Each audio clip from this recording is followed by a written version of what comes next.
Bonjour toi, sais-tu que la Bible différencie la loi de Moïse de celle de Dieu? Dans cette vidéo, nous allons poursuivre la découverte de la loi au travers de l'Ancienne ou Première Alliance. Si tu as des questions, tu peux les poser en commentaire. Mais si tu souhaites une réponse plus complète, je t'invite à m'envoyer un message privé. Pour être informé des futures vidéos ou des lives, abonne-toi et active les notifications en appuyant sur la petite cloche en haut à droite.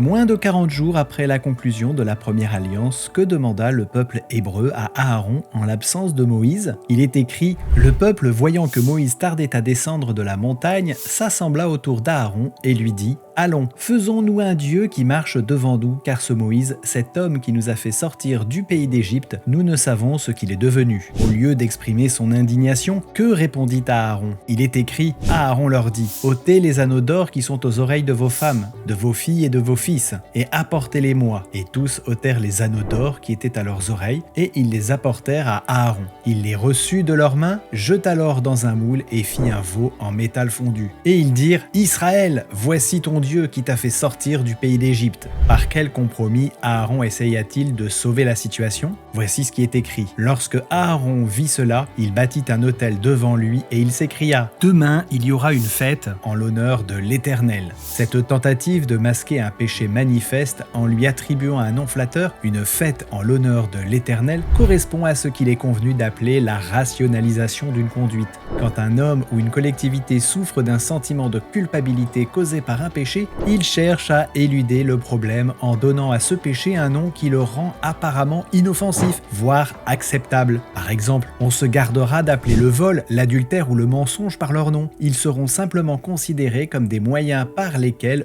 l'homme s'affranchit de tabous jugés périmés et affirme ouvertement sa personnalité. Il est superflu de dire que la Bible est contre un tel déguisement du péché. À bientôt pour une prochaine vidéo et d'ici là, que Dieu te bénisse.